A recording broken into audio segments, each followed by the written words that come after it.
Post-training notice. National First-Class Registered Exorcist. Chapter 47. Qiao Bin got out of the elevator on the 13th floor, while Zhi Xiaoduo went all the way to the 16th floor. Multifunctional conference room of the information department. Everyone in the conference room had come to take part in the Yao Subduing Engineer exam, and many people had spread out their books so that they could study. Zhi Xiaoduo scanned the QR code on the podium, got a number, and sat at the back of the room, waiting for his number to be called. Every now and then, someone called for another examinee.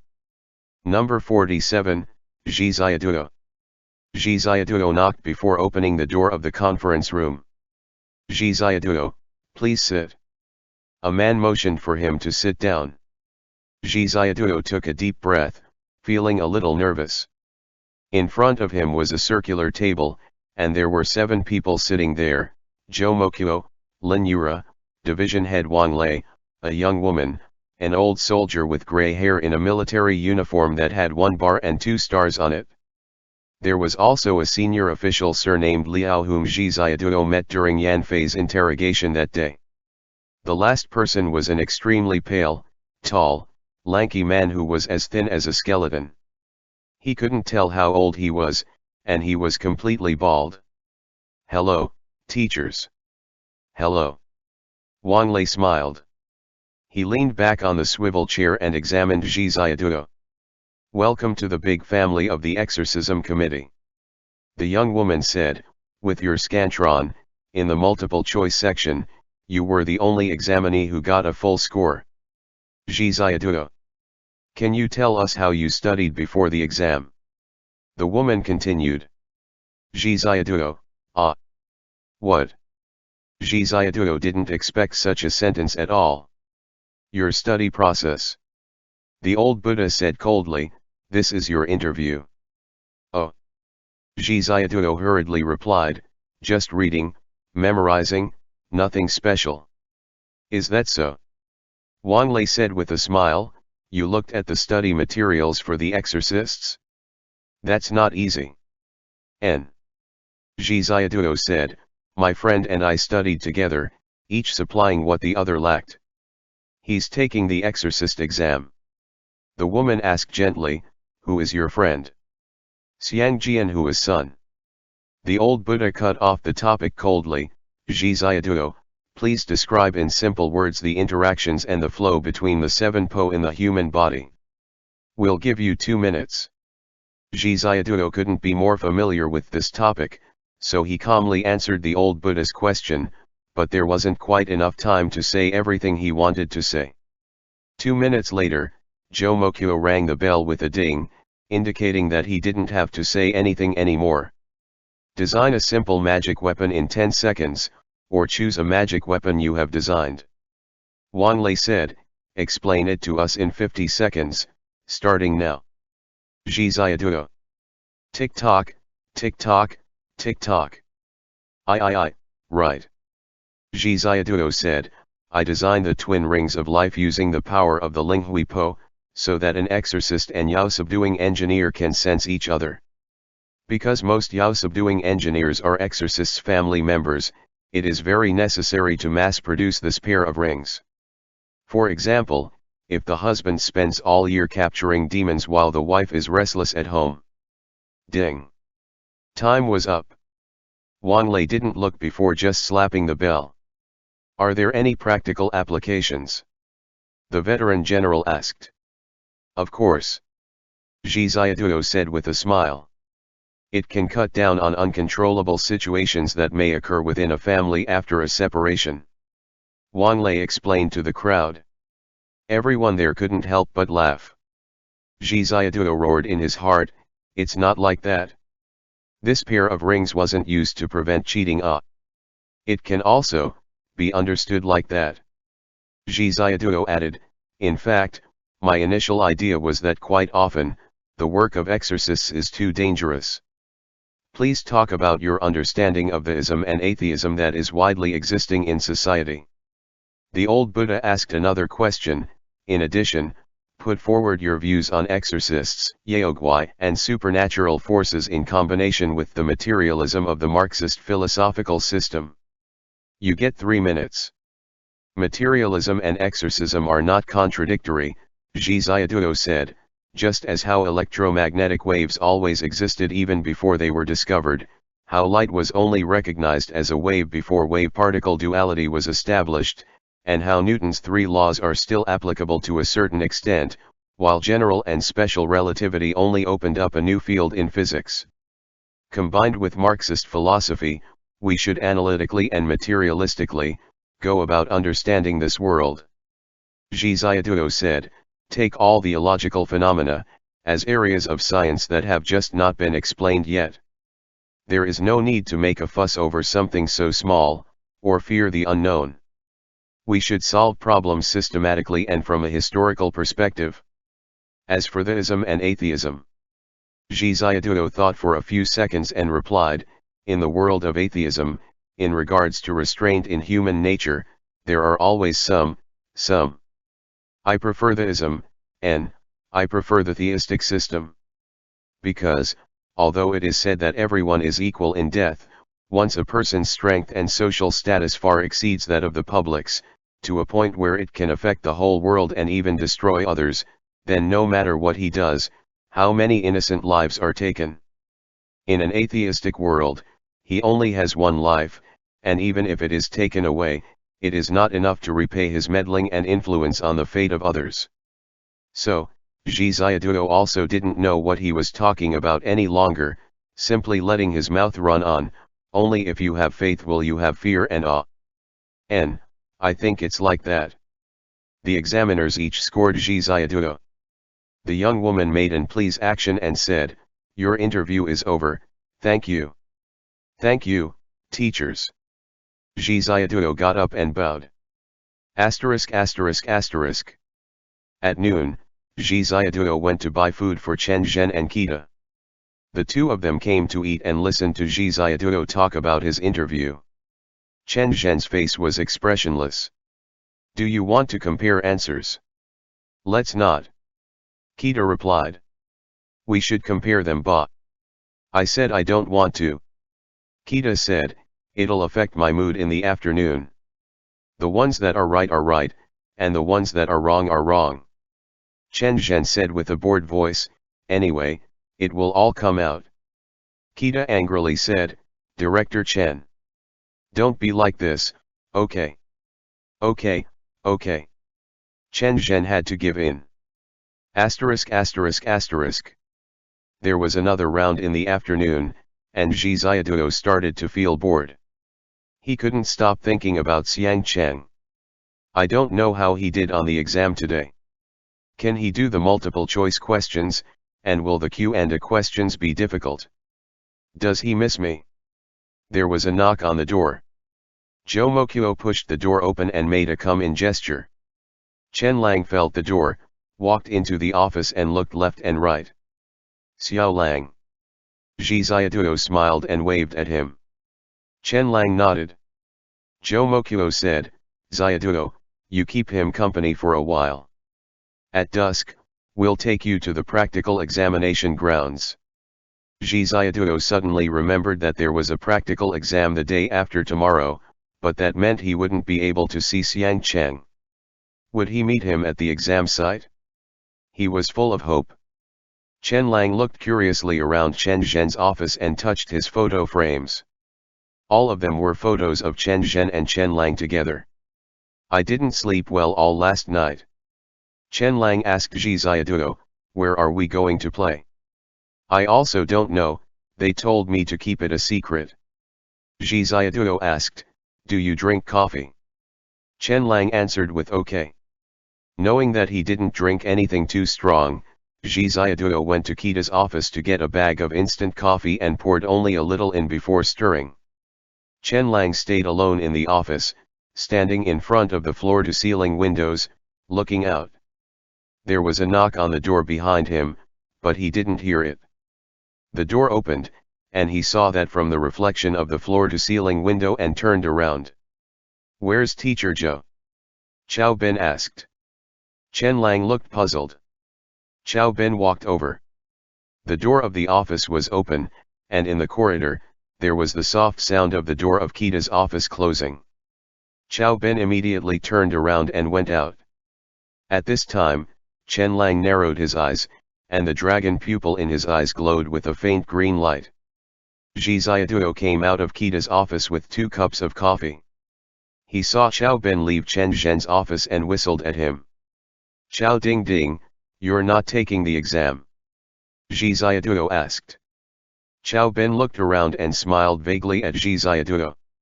Xiao Ben stuck one hand in his pocket and put his other hand against the wall of the hallway, blocking JIXIAN's way. "Have you seen Zhou Mokuo? He just came by." JIXIAN said, "He brought Xiao Lang here and then left." "What did he say?" Xiao Ben asked. JIXIAN thought for a while and replied, "He didn't say anything. What's the matter?" "Where's Chen Zhen?" Xiao Ben then asked. "Taking the exam."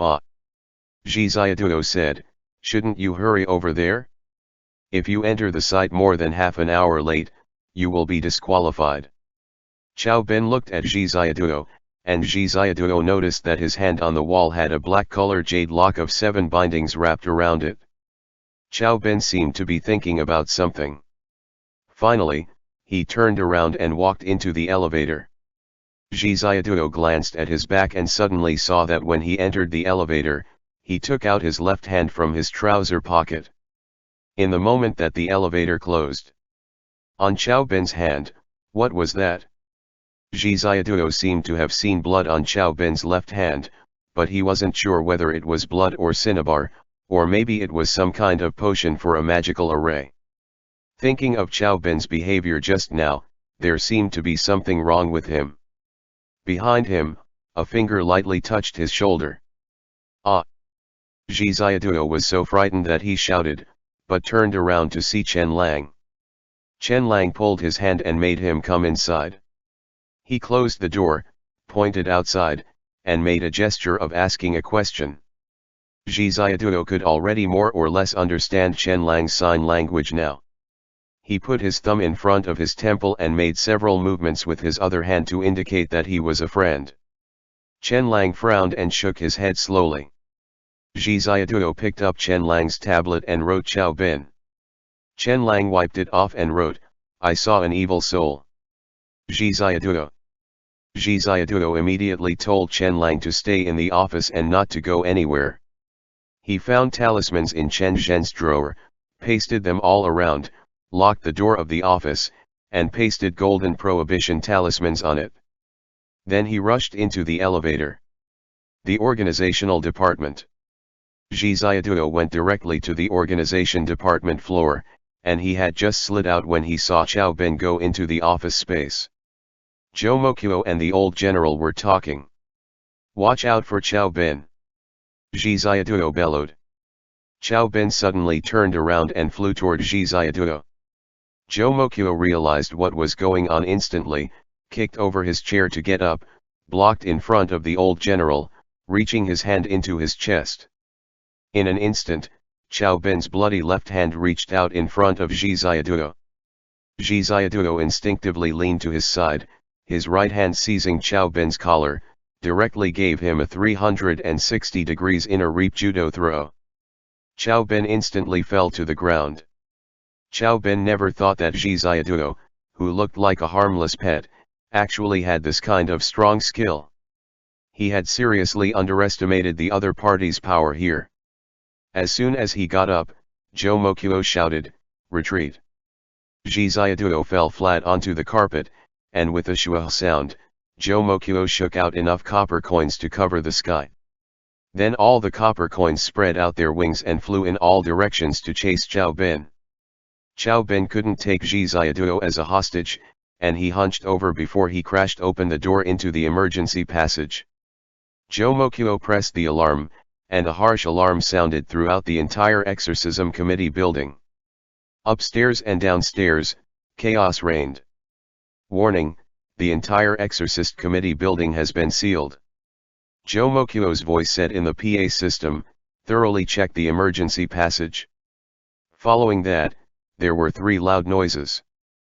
From the 7th floor to the 10th floor, all the floor-to-ceiling windows exploded.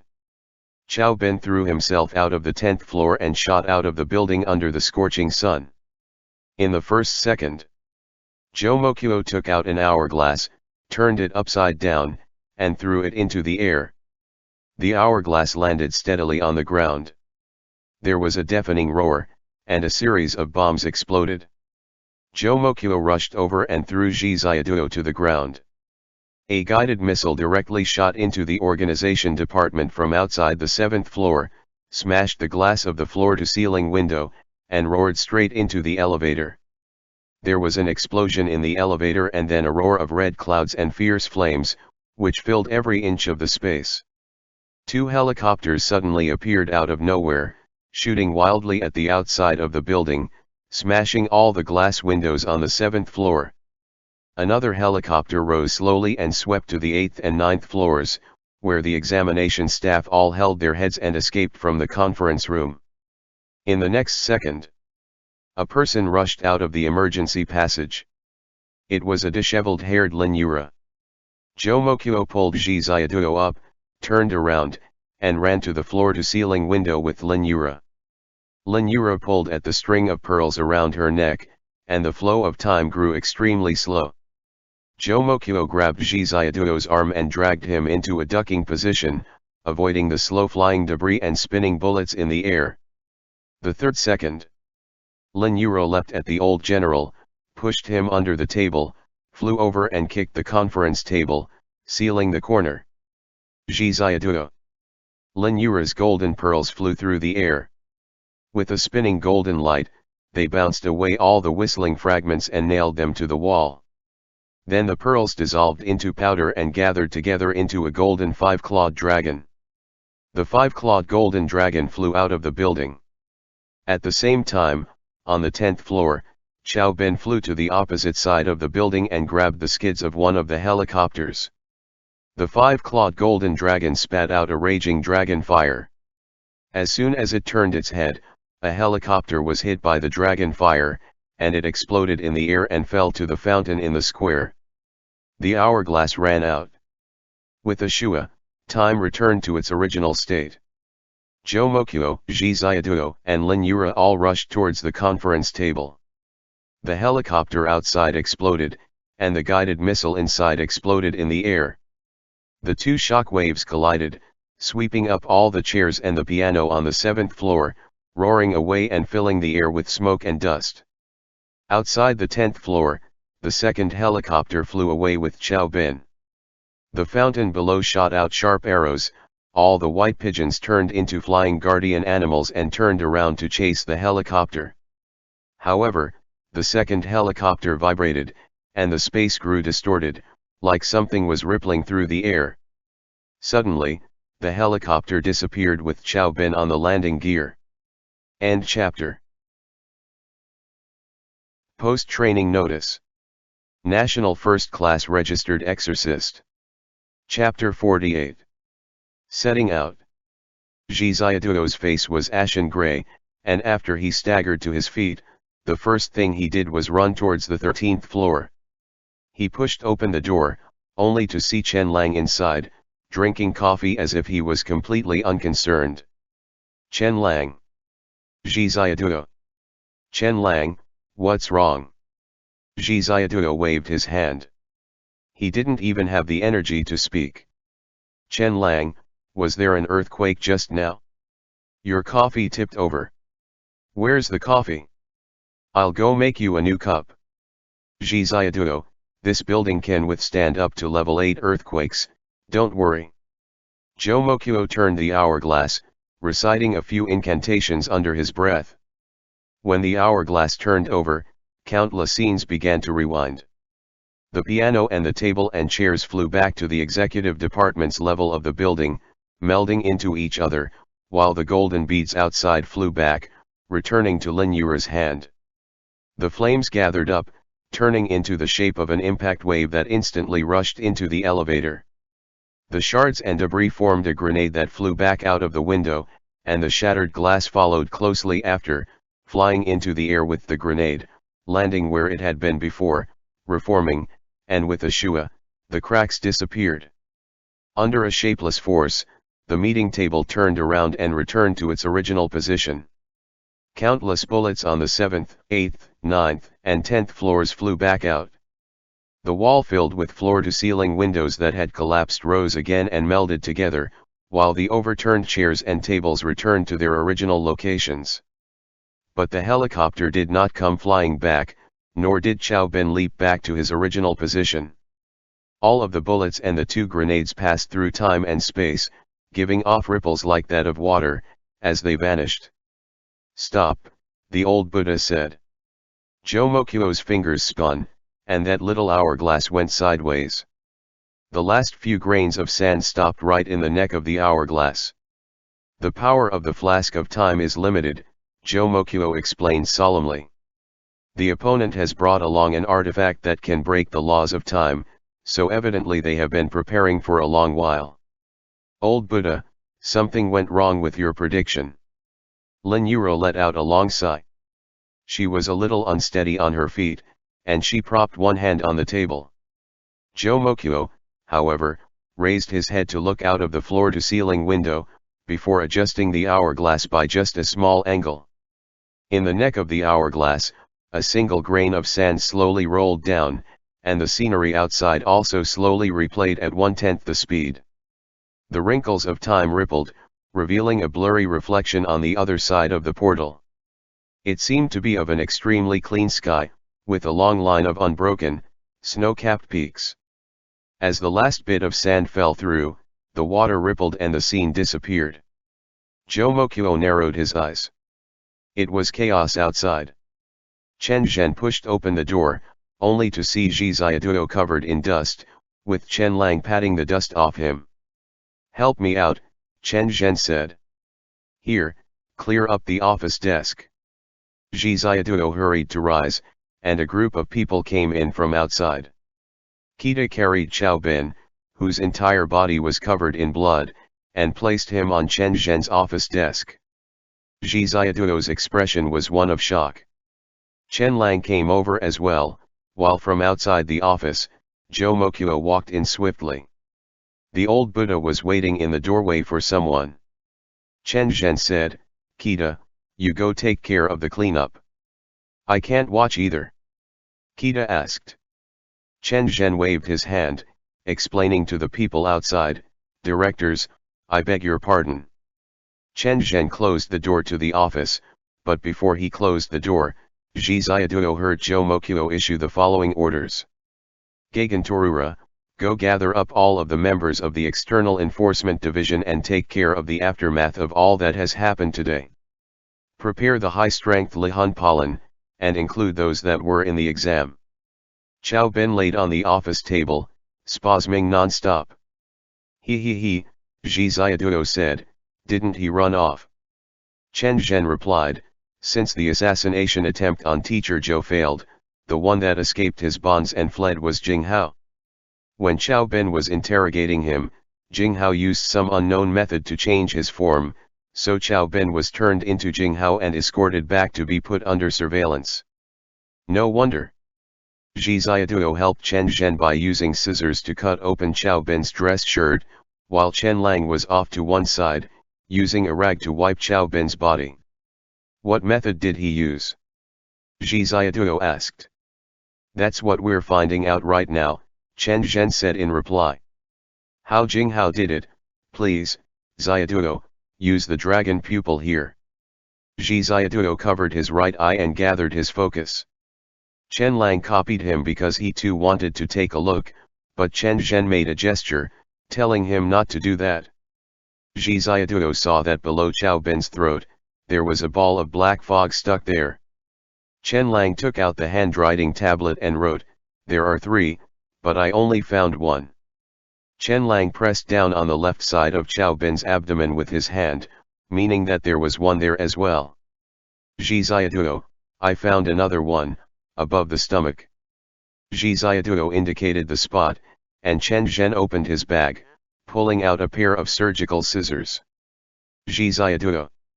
Chen Zhen made a gesture towards Chen Lang, telling him not to look and to head outside for a while, but Chen Lang stubbornly insisted on staying.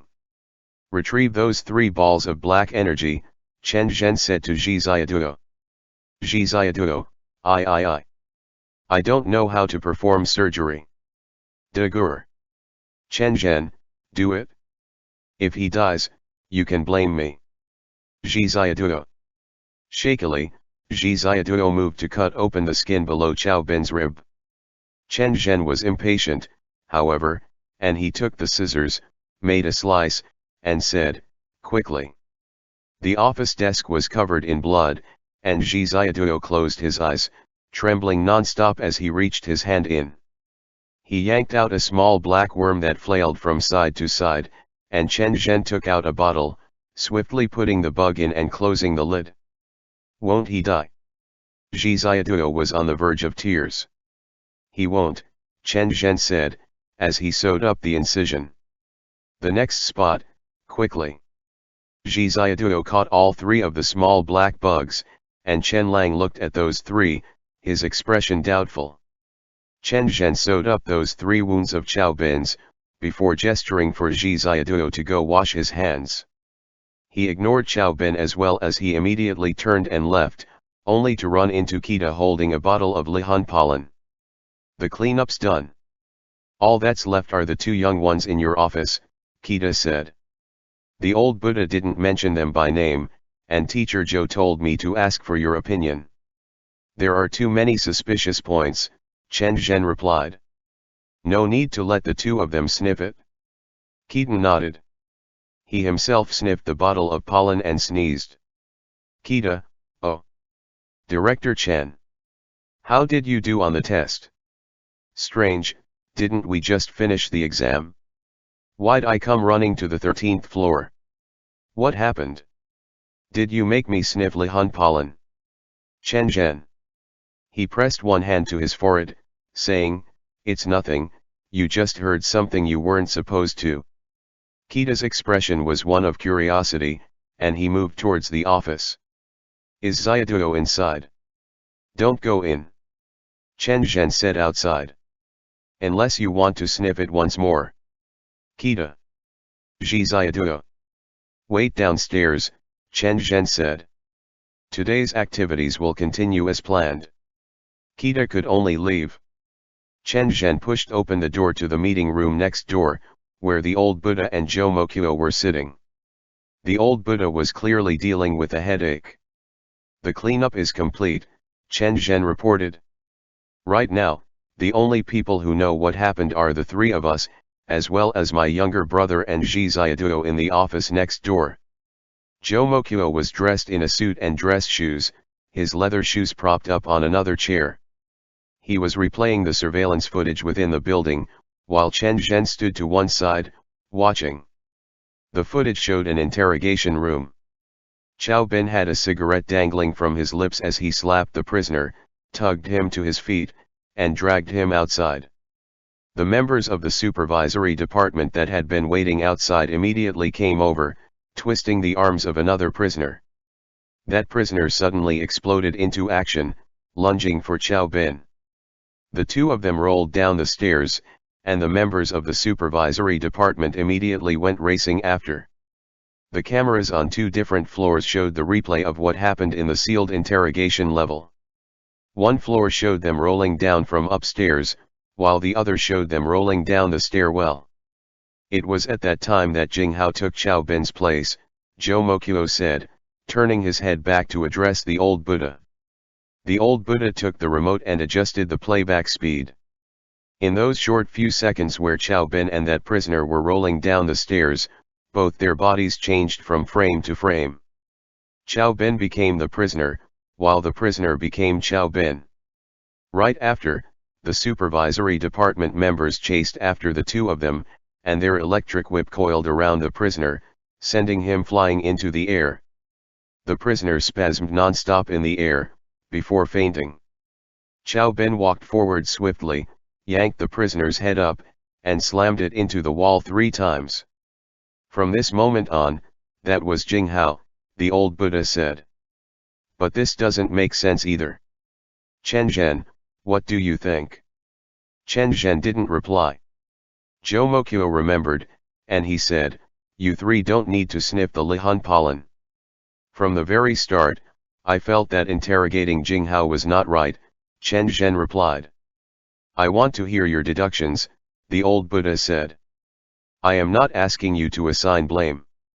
"Yan Fei entered the prison," Chen Zhen replied, after thinking for a while, "to help Jinghao escape. The Mara from back then had been waiting for this day, and he was hiding outside, ready to assist Jinghao at any time.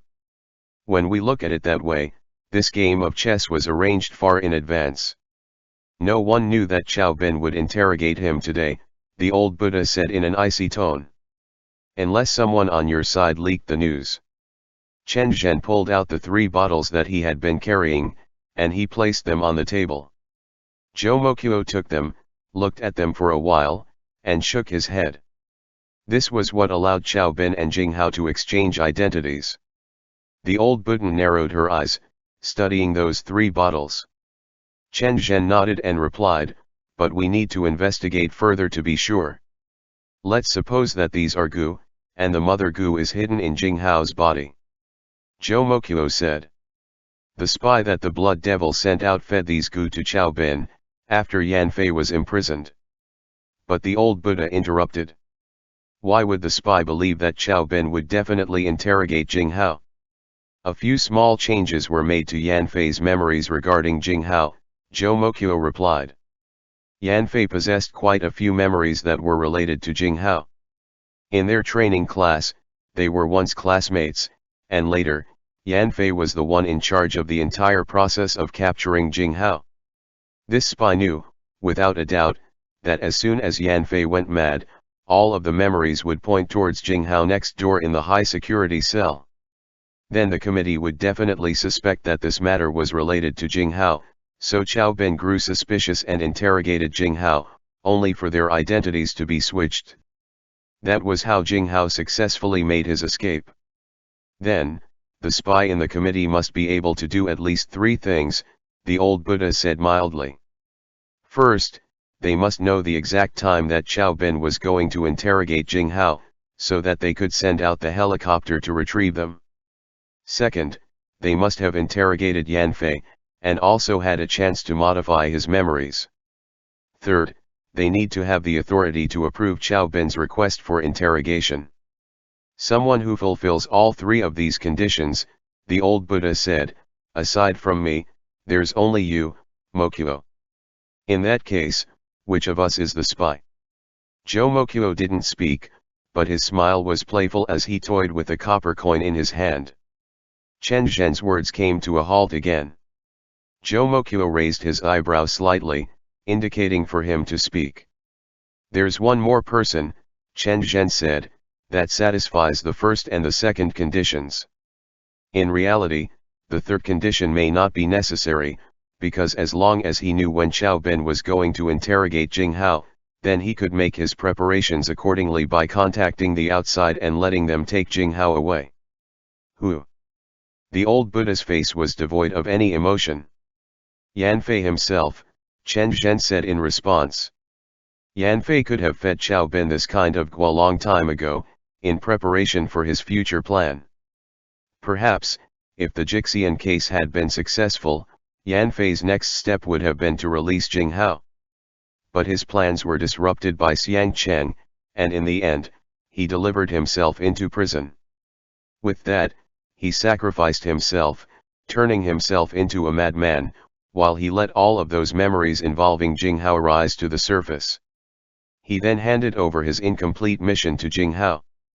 The old Buddha let out a long sigh and used her fingers to rub tiredly at her left eye. She then spoke. "How do you explain the problem of making sure that those on the inside and outside would come at the same time?" Chen Zhen pointed at the 3 goo on the table. "Though this has not been confirmed, I suspect that there was a high likelihood that Yan Fei was sending messages to the outside through them. It's as if there was a transmitter placed on Xiao Bin's body, and when he met with Jinghao and received the mother goo signal, it would cause a chain reaction in the other goo, supposing that someone who helped Jinghao escape also had these goo implanted in them. If that's the case, then the trail has gone cold once more," the old Buddha said. No matter what, I cannot accept this, based on my understanding of Yanfei. Everyone was silent for a while, before the old Buddha slowly let out another sigh. It hasn't gone cold, Chen Zhen replied earnestly. At the very least, we've learned of an extremely important clue. The JIXIAN case is not as simple as just stealing questions, Zhou Mokuo said, rising to his feet. As of now, what we can confirm is that the JIXIAN case is related to Mara, and the outside assistance that responded and took Dinghai away came from the sacred land. Everything is interconnected. Mara influenced Yanfei, and after the JIXIAN case concluded, it decided to cut him off. It could also be said that Yanfei sensed that the plan had failed and decided to sacrifice himself, to prevent revealing some of the secrets of the sacred land. With that, Yanfei took Dinghai's place, and now Dinghai has escaped. Zhou Mokuo rose, let out a long breath, and continued, the general's memories have already been completely cleansed, and the matter of Dinghai escaping prison is known only to the few of us. But to tell the truth, I do not particularly believe that Mara only sent Yanfei. The clues are very clear, Chen Zhen said, spreading a pile of documents across the table. 12 years ago, Mara began its first plan, and in the process of attacking the sacred land, Yanfei was subject to the corruption of Mara, and he fell. The sacred land fell into enemy hands, and was moved, Chen Zhen continued. As of now, it's not clear where the sacred land is exactly, so no matter how many spies we have in the committee, the first thing we need to do is figure out the whereabouts of the sacred land. Zhou Mokuo nodded. He pulled the door open, and Chen Zhen followed closely behind him. He bowed slightly to the old Buddha, but the old Buddha was still thinking, and she did not respond. I feel like it isn't her. Chen Zhen followed behind Zhou Mokuo, but Zhou Mokuo raised an eyebrow and turned back. That's not necessarily the case. It could be anyone, so you must not trust anyone, including me. If you find that I am also being affected by the blood devil, you'd best kill me as soon as you can. Zhou Mokuo gave Chen Zhen a look. The elevator doors opened, and Zhou Mokuo went inside. Chen Zhen was exhausted. When he came in, he let out a long sigh. Chen Lang and Zhi Xiaoduo were currently wiping away the blood from the table where they had operated on Xiao Bin. What should we do? Zhi Xiaoduo asked. What do you mean what should we do? Chen Zhen collected himself. He then remembered, saying, let's go, quickly, they're all waiting for you too. Huh. Zhi Xiaoduo found this strange. Chen Zhen made a hand gesture at Chen Lang, and the two of them followed Chen Zhen out. When they got into the elevator, Zhi Xiaoduo asked, is Xiao Bin all right? He has a revival skill, Chen Zhen replied, absent-mindedly pressing the button for the next level down. He will heal very soon, so there's no need to worry about him. Don't bring up this matter anymore, unless Yang Cheng asks. Other than that, don't tell anyone. Zhi Xiaoduo nodded. Wait, Kita sped over, blocking the elevator doors. He smiled at them, before reaching a hand out to stroke Chen Lang's head. Where are we going now? Zhi Xiaoduo asked. The practical exam, Kita replied. It's time for autumn vacation, yay. Zhi Xiaoduo asked with his eyes, do we not need to worry about that matter? Chen Zhen ned, meaning that he shouldn't worry. Kita, can't you see that Xiao Lang has been waiting to go on vacation for so long that his eyes have gone green, isn't that right? Chen Lang. Zhi Xiaoduo and Chen Zhen both thought, his eyes were green to begin with. Under the light of the setting sun, a bus was parked in front of the exorcism committee. Zhi Xiaoduo led Chen Lang onto the bus, asking, where are we going for the practical exam? Arkan, Chen Zhen replied. Inner Mongolia. Zhi Xiaoduo hadn't even packed any spare changes of clothing, but Chen Zhen came on, carrying a bag. Evidently, he had already helped Zhi Xiaoduo and Chen Lang pack their things.